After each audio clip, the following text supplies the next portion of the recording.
तो स्वागत है आप सभी का एक बार फिर से हमारे इस यूट्यूब चैनल पे, जहाँ पे हम लोग सोशल साइंस से कुछ एक नए लेक्चर्स डेली बेसिस पे आपको प्रोवाइड करने की कोशिश कर रहे हैं।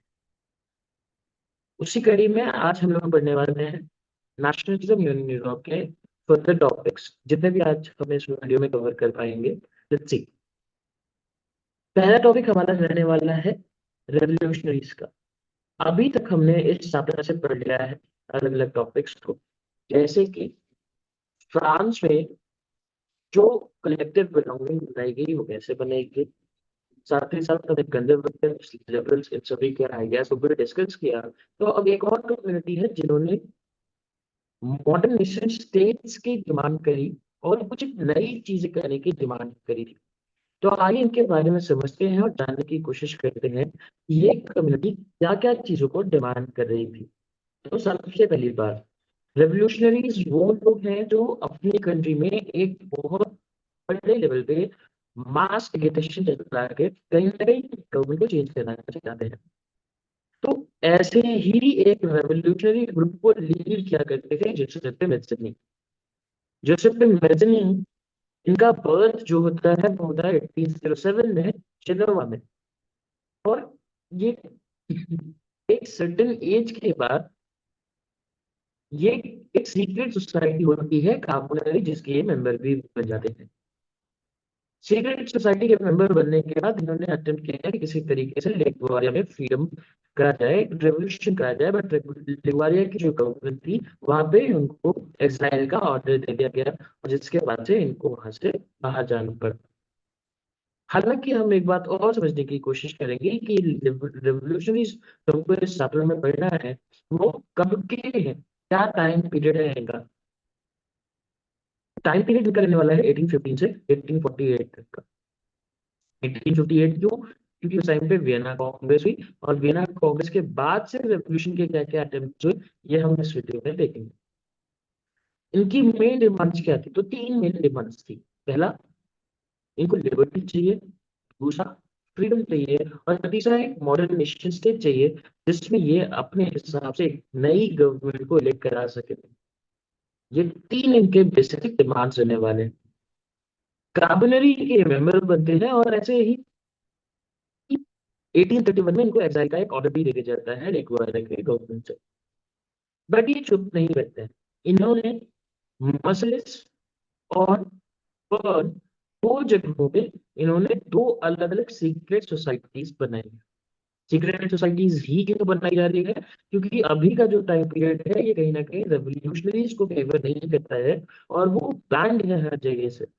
और इस वजह से उनको चुप छिपा के ही अपना काम करना पड़ेगा ताकि वो रेवोल्यूशन से कंडक्ट कर सके। साथ ही साथ हम ये समझने की कोशिश करते हैं कि ये जो जिसपे मिल्सनी है, इन्होंने कौन कौन सी सीक्रेट सोसाइटी बनाई? तो पहले तो बनाई जनरली जो कि थी कहाँ पे, मसलिस में। और यंग यूरोप में उन्होंने बनाई बोल में, जिसका मेन मकसद ही यही था कि ये लोग उन जगहों पे फ्रीडम, लिबर्टी और क्या डिमांड कर सके? बिल्कुल, नेशन स्टेट का डिमांड कर सके। आगे समझने की कोशिश करते हैं।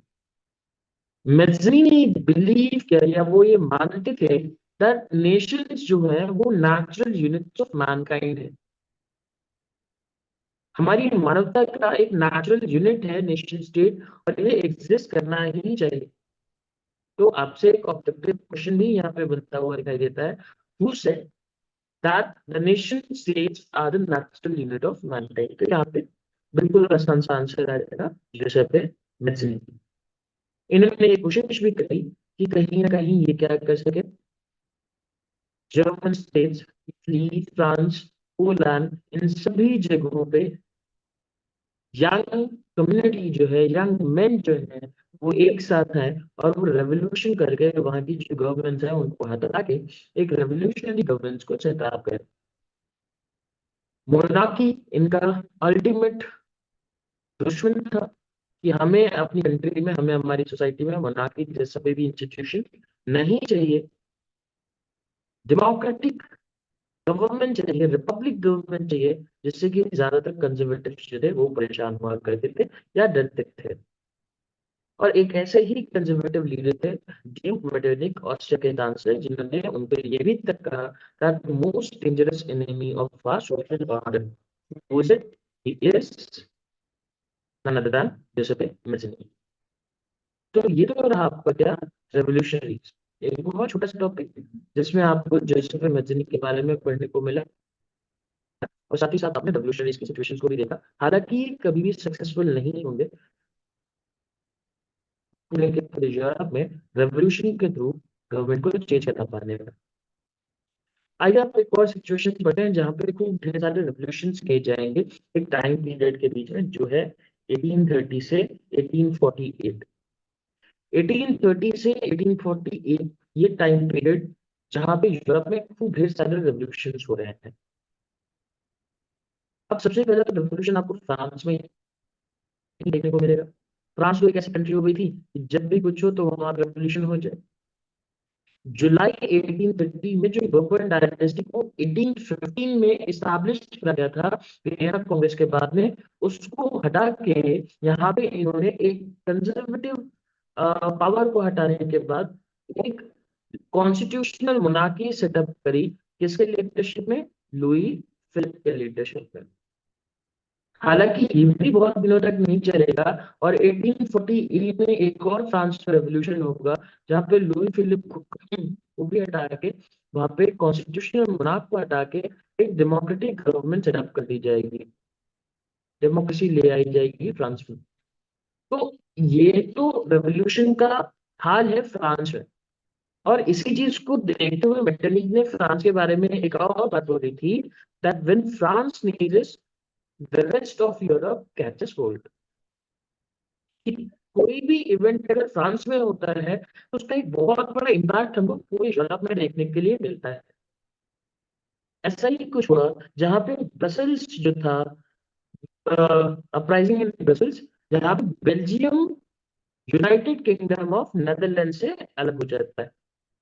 अब अगर आपको याद हो तो हमने ये देखा कि वियना कांग्रेस के टाइम पे ही 1815 में ही जो बेल्जियम था वो यूनाइटेड किंगडम ऑफ नेदरलैंड्स में मिलाया गया था, एनेक्स किया गया था। बट इस टाइम पे वो अलग होता हुआ दिखाई दे रहा है।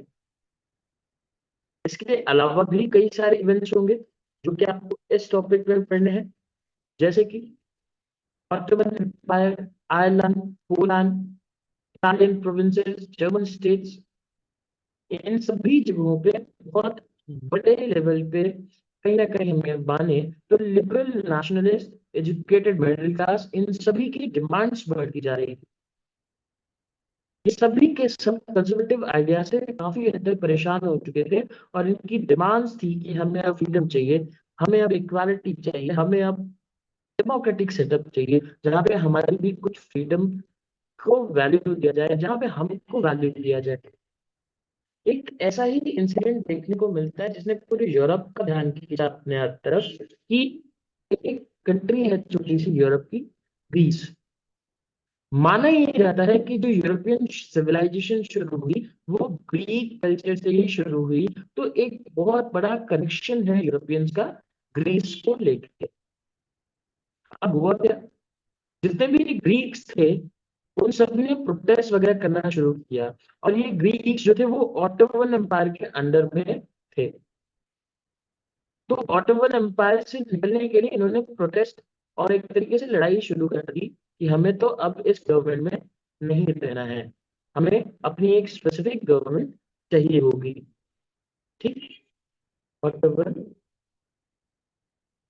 एम्पायर। प्रॉब्लम क्या है? प्रॉब्लम ये है कि ऑटोमन एम्पायर बहुत ज्यादा पावरफुल था और ग्रीस के पास बिल्कुल भी पावर तो नहीं थी। हालांकि ग्रीस को पूरे यूरोप से सपोर्ट मिल रहा था, और किस तरीके का पागलपन या सपोर्ट था ग्रीस के लिए, आप ये भी समझने की कोशिश करिए कि एक पोएट थे जिनका नाम था लॉर्ड बायरन। और ये जो लॉर्ड बायरन भाई साहब थे, इन्होंने भी कहा कि हमें ग्रीस के इंडिपेंडेंस के लिए लड़ना होगा, और वो भी कुछ फंड्स वगैरह इकट्ठा करके क्या कर रहे थे, वॉर में जा रहे थे। बट अनफॉर्चुनेटली उनकी फीवर से डेथ हो जाती है, और वो इसमें कभी पार्टिसिपेट नहीं कर पाते। बट आप ये समझने की कोशिश करिए कि एक पोएट जो अपने इस कल्चर को बताने के लिए एक बहुत बड़े एम्पायर से लड़ने को तैयार है, तो वहां के लोगों की मेंटालिटी समझिए कि वो किसी भी तरीके से ग्रीस को फ्री कराना चाहते हैं। और फाइनली क्या होता है, ट्रीटी ऑफ कॉन्स्टेंटिनोपल होती है 1832 में, जहां पे ग्रीस को एक इंडिपेंडेंट नेशन माना जाता है। तो यहाँ पे लड़ाई ग्रीस की नहीं रही, यहाँ पे लड़ाई हो गई क्रिश्चियंस वर्सेस इस्लाम, क्योंकि इस्लाम वहां पे था ऑटोमन एम्पायर में, और ग्रीस में क्रिश्चियनिटी थी। इस वजह से इसको और ज्यादा प्रमोट किया गया पूरे यूरोप में। आइए हम नेक्स्ट टॉपिक को समझने की कोशिश करते हैं। नेक्स्ट है हमारा romantic imagination and national feeling. Romantic imagination आज के शाहरुख खान या और जो मॉडर्न हीरोज हैं उनके तरह तो बिल्कुल भी नहीं है। इस टॉपिक में हम पर्टिकुलरली पढ़ने की कोशिश ये करेंगे कि किस तरीके से कल्चर, ट्रेडिशन और पोएट्री, इन सभी के माध्यम से किस तरीके से एक अवेकनिंग की गई लोगों के अंदर कि हमें भी नेशन स्टेट का डिमांड करना चाहिए। कल्चर हो, म्यूजिक हो, पोएट्री हो, स्टोरीज हो, ये कहीं ना कहीं लोगों की फीलिंग्स को इन्फ्लुएंस करती है, एक नेशनलिस्ट फीलिंग शिप अप कर सकती हैं। ये सारी की सारी चीजें, और ऐसा ही हुआ भी। बहुत बड़े लेवल पे लोगों ने कल्चर को, लैंग्वेज को, इन सभी चीजों को मिला के चीजों को जोड़ना शुरू किया नेशनलिस्ट मूवमेंट से। अब चलिए एक एग्जाम्पल लेते हैं। ये एग्जाम्पल इस पिक्चर से रिलेटेड है। इस पिक्चर में कहीं ना कहीं कुछ एक मुस्लिम लोग और कुछ कुछ क्रिश्चियंस भी दिखाई दिए जा रहे हैं, और एक पेंटिंग प्रिपेयर करी गई थी डेलाक्राइस के थ्रू 1824 में। एक फ्रेंच पेंटर है जिन्होंने ये दिखाने की कोशिश करी कि ग्रीक्स के ऊपर कहीं ना कहीं बहुत ज्यादा एट्रोसिटीज हो रही हैं ऑटोमन एम्पायर के थ्रू, टर्क्स के थ्रू, जिसमें कि 20,000 ग्रीक्स को मारा गया है, ऐसा कि इन्होंने पब्लिश किया। अब ऐसी पेंटिंग्स अगर आप अपने लोगों की देखेंगे तो कहीं ना कहीं आप भी उस पेंटिंग से इन्फ्लुएंस जरूर होंगे। ऐसी पेंटिंग्स के थ्रू लोगों के मन में एक अवेकनिंग जोड़ी गई। इन पेंटिंग्स के थ्रू लोग एक दूसरे से कनेक्ट कर पाए, लोगों ने उनकी प्रॉब्लम्स को समझा, और उन प्रॉब्लम्स को दूर करने के लिए आपने देखा कि लॉर्ड बायरन जो कि पोएट थे, वो भी लड़ने के जा रहे हैं। क्यों? आखिर इन्हीं सब रीजन की वजह से तो आप ये जरूर याद रखिएगा कि ये पेंटिंग बनाई गई थी यूगेन डेलाक्रॉइक्स ने 1824 में, और इस पेंटिंग का नाम है मैसेकर ऑफ कियोस। आपसे बिल्कुल एक नंबर में ये क्वेश्चन पेंटिंग के थ्रू पूछी जा सकती है कि बताइए कि ये पेंटिंग किसने बनाई या किस टॉपिक पे है, किस चीज से रिलेटेड है। ये सारी चीजें पूछी जा सकती है। ये तो एक पेंटिंग के थ्रू आपको नेशनलिस्ट फीलिंग, सेंटिमेंट्स को थोड़ा सा अपग्रेड करते हुए दिखाया गया। अब चलिए एक और रोमांटिक इमेजिनर थे, रोमांटिक कल्चर को प्रमोट करने वाले इंसान। इन्होंने, ये जर्मन फिलोसोफर है जॉन गॉटफ्राइड हर्टर, 1744 से लेके 1803 तक इन्होंने क्लेम किया कि जो जर्मन कल्चर है ये एक्चुअली में डिस्कवर उन लोगों में किया जा सकता है जो पुअर है, जो गरीब है। आप उन्हीं जर्मन कल्चर को समझ सकते हैं। कैसे? इन्होंने आइडिया दिया दास वोग का, कॉमन पीपल का, कि कल्चर जो हमारा प्रिजर्व करने वाली कम्युनिटी है वो है कॉमन पीपल। बहुत इलीट लोग कल्चर को नहीं, वो अपनी लाविशनेस को प्रमोट करते हैं। और इन्होंने इस चीज को समझाने का तरीका या एक मीडियम ढूंढा जिसमें ये लोग फोक सॉन्ग्स, फोक पोएट्री, फोक डांसेस, इन सभी के थ्रू लोगों को कोई तरीके से इन्फ्लुएंस करते थे नेशनल सेंटिमेंट डेवलप करने के लिए। तो ऐसे फिलोसोफर जॉन गॉटफ्राइड हर्टर जिन्होंने किसका सपोर्ट किया? एक फोक स्टोरी, फोक टेल्स, फोक पोएट्री, रीजनल पोएट्रीज हैं ये सारी, रीजनल स्टोरीज हैं। फोक मतलब रीजनल। अब जब ऐसी चीजें सामने आने लगी जहां पे लोगों को फोक फोक पोएट्री से इन्फ्लुएंस किया जाने लगा। अभी आप समझिए, आज से कुछ सालों पहले हम सब जब बहुत छोटे रहे होंगे या नहीं भी होंगे, तो हमारे जो एंसेस्टर्स थे उनका मोड ऑफ एंजॉयमेंट क्या था? हमारी घर में नानी दादी स्टोरी सुनाती थी। उसके अलावा जो मेल्स होते थे वो गाने सुनते थे। गाने कैसे? जैसे हमारे उत्तर प्रदेश की अगर हम बात करें तो यहाँ पे एक बहुत फोक सॉन्ग सुना जाता है, जैसे कि कजरी हो गया, बिरहा हो, ये यहाँ की वर्नाकुलर लैंग्वेज में है, यहाँ की रीजनल लैंग्वेज में। तो यहाँ के रीजनल लोग जो शायद लिटरेट भी नहीं है, जिनको पढ़ना लिखना भी नहीं आता, वो भी उस सॉन्ग से इन्फ्लुएंस होते थे। कितनी बड़ी बात है। उस सॉन्ग्स को सुनते हुए उनकी आंखों में आंसू भी आते, वो खुश भी होते, गुस्सा भी आता, हर एक तरीके की फीलिंग आ जाती। तो सॉन्ग एक ऐसा मीडियम है जहां से आप लोगों को बहुत अच्छे से इन्फ्लुएंस कर सकते हैं, even if they are not literate, even if they are not educated. जो कि पहचाना किसने? जॉन गॉटफ्राइड हर्डर ने। अब एक और केस हम देखेंगे, ये केस था पोलैंड का। हमें ये पढ़ा था कि 1815 के बाद में पोलैंड किसको दे दिया गया? रशिया को। अब जब ये चीज हुई तो पोलैंड पर कहीं ना कहीं रशिया ने अपनी लैंग्वेज को इम्पोज कर दिया। अब पोलैंड क्या करे? पोलैंड को एक इंडिपेंडेंट टेरिटरी तो अब रही नहीं। और इस चीज को देखने के लिए क्या करेंगे? करेल पेरेंट्स सामने आते हैं और इस फीलिंग को बताने के लिए उन्होंने सहारा लिया म्यूजिक का। उन्होंने ओपेरास खोले, म्यूजिक ऑर्गेनाइज किया, फोक डांसेस ऑर्गेनाइज किए। तो यहाँ पे आपको दो चीज देखने को मिली। फोक डांसेस, फोक पोएट्री, फोक सॉन्ग्स से रिलेटेड दो नाम आपको याद रहने चाहिए। और कौन से? जॉन गॉटफ्राइड हर्डर और करोल केरेंस्की। करेल केरेंस्की ने दो फोक डांसेस को पॉपुलराइज किया जिनका नाम है पोलनेज एंड मजदा। और ये नेशनल सिंबल्स बन के सामने आते हैं, जिससे कि लोगों के मन में एक तरीके से नेशनलिस्ट फीलिंग्स थोड़ा सा इनकरेज हुए। रशियन ऑक्यूपेशन जब पोलैंड पे हुआ तो पोलिश लैंग्वेज को सिंबल ऑफ रेजिस्टेंस बनाया गया। क्या किया गया? रशिया ने पोलिश लैंग्वेज को यूज करने से मना कर दिया। उन्होंने रशियन लैंग्वेज इम्पोज कर दी हर जगह पे, चाहे वो स्कूल्स हो, ऑफिस हो या जो कुछ भी हो, सारी की सारी चीजें रशियन लैंग्वेज में ही होगी। इवन चर्च की जो गैदरिंग होती थी वहां पे भी ये इंस्ट्रक्शन थे कि आप लोग क्या करिए? रशियन लैंग्वेज यूज करिए। बट पोलैंड ने लैंग्वेज को एक वेपन बना के नेशनल रेजिस्टेंस क्रिएट कर दिया।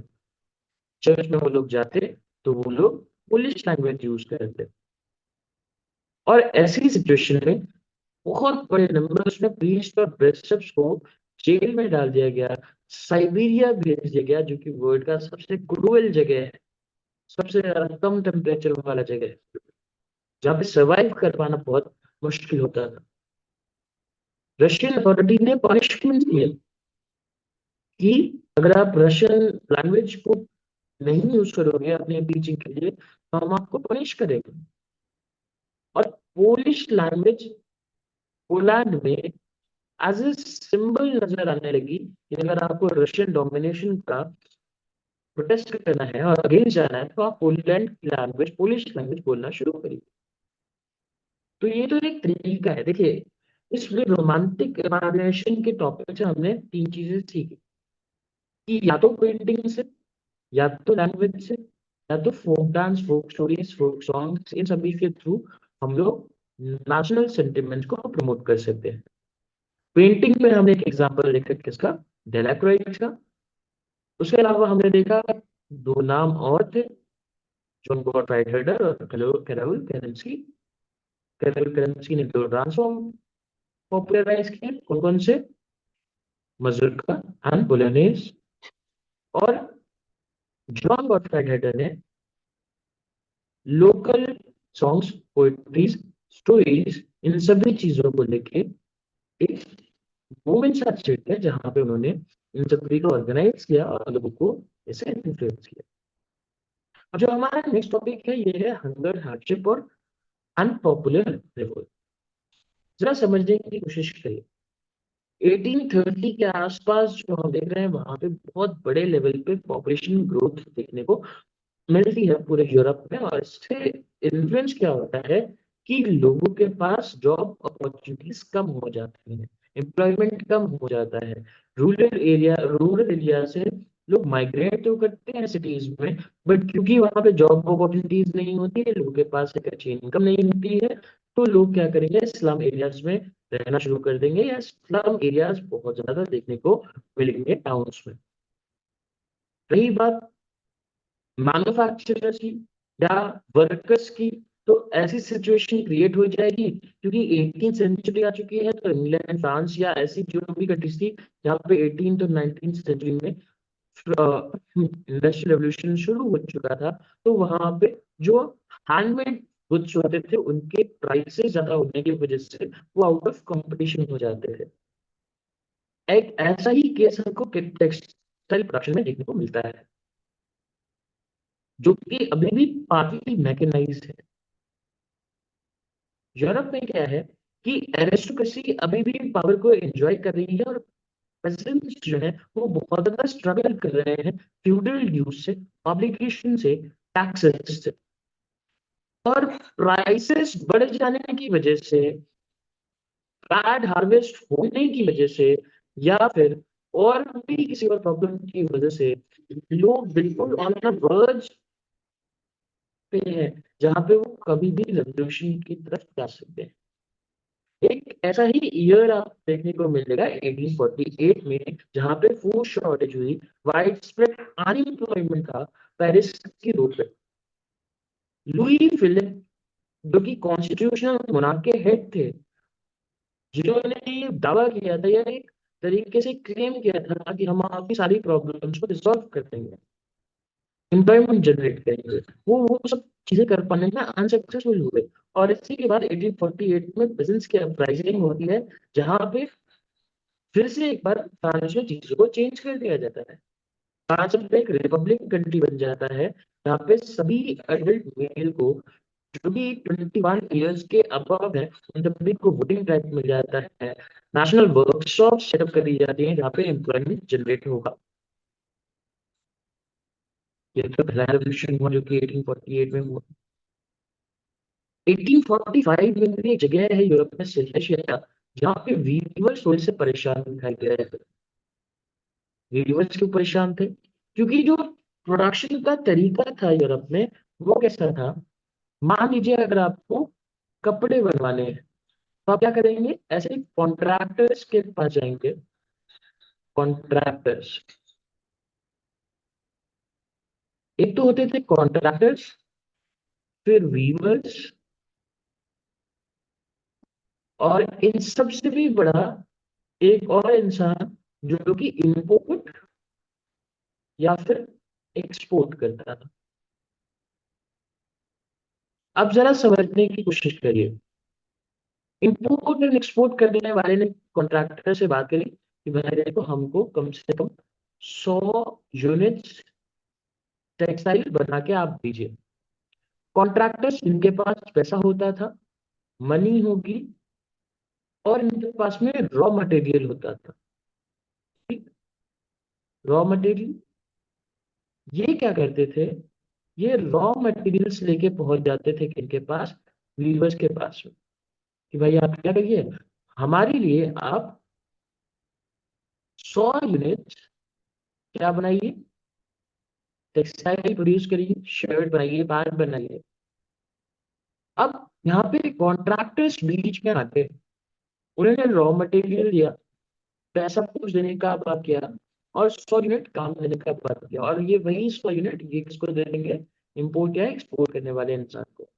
अब जरा सा समझने की कोशिश करिए, ये 1845 के आसपास हम क्या देख रहे हैं कि पॉपुलेशन ग्रोथ होने की वजह से एम्प्लॉयमेंट बहुत कम है। इसका मतलब वीवर्स का जो नंबर होगा वो कम होगा या ज्यादा होगा? तो वो बिल्कुल बहुत ज्यादा होगा, बहुत सारे वीवर्स अनएम्प्लॉयड होंगे। और ऐसी सिचुएशन में ये इसी चीज का फायदा उठाएंगे, वीवर्स को कम पैसे में ही ये क्या करेंगे, अपना काम कराएंगे, जैसे कि बहुत ज्यादा स्ट्रेस पड़ेगा वीवर्स पे। ये अपना प्रॉफिट तो अर्न करेंगे, इनको भी प्रॉफिट मिलेगा, बट प्रॉफिट किसको नहीं मिलेगा? वो है सिर्फ और सिर्फ वीवर्स। तो ऐसी ही सिचुएशन चल रही थी सिलेसिया में। क्या हुआ है यहाँ पे? कुछ कॉन्ट्रैक्टर्स हैं जिन्होंने एक तो पेमेंट्स कम कर दिया, और पेमेंट्स कम करने के अलावा उनकी कंडीशंस बहुत खराब हो चुकी थी। एक डेट दी इन्होंने कि 4 जून को 2 बजे के आसपास जो वीवर्स थे वो इमर्ज होते हैं, कहाँ पे? एक मैंशन में। और कॉन्ट्रैक्टर से डिमांड करते हैं कि इनको हायर वेजेस चाहिए, हमारी जो इनकम है वो कम है, आप प्रॉफिट ज्यादा ले रहे हो, तो ये नहीं होना चाहिए। अब क्या हुआ? कॉन्ट्रैक्टर ऑब्वियसली इनकी बात को नहीं मानेगा, और नहीं मानता है तो ये उसके मैचिंग में घुसते हैं। कहते हैं अच्छा, एक तरफ हम गरीबी में जी, और एक तरफ तुम्हारे पास पेंट्स, फर्नीचर्स, ब्रुकलिन, ये जितने भी चीजें हैं, जितने भी एलिगेंट चीजें हैं, जो बहुत सुंदर है, बहुत एक्सपेंसिव दिखाई देती है, एक काम करते हैं, ये तुम्हारे यहाँ पे भी नहीं होने चाहिए। तो उन सभी चीजों को इन लोगों ने तोड़ दिया। साथ ही साथ और भी जो चीजें स्टोर हाउस में रखी थी, उन सभी चीजों को प्लंडर किया, लूट लिया। ये अच्छा, एक तरफ हम मेरा खाए में, और तुम्हारे पास इतना सा कुछ रखा हुआ है और तुम हमको बता नहीं दो। चलो आज से ये सब हमारा। कॉन्ट्रैक्टर्स किसी तरीके से अपना अपना वो कॉन्ट्रैक्टर किसी तरीके से फैमिली को बचा के दूसरे गांव में गया। वहां के गांव वालों ने भी कहा अच्छा, तुम उन्हीं लोगों में से ना हो जो हमारे को कम वेजेस देते हैं, हमसे ज्यादा काम लेते हैं, तो हम भी तुम्हारी हेल्प नहीं करेंगे।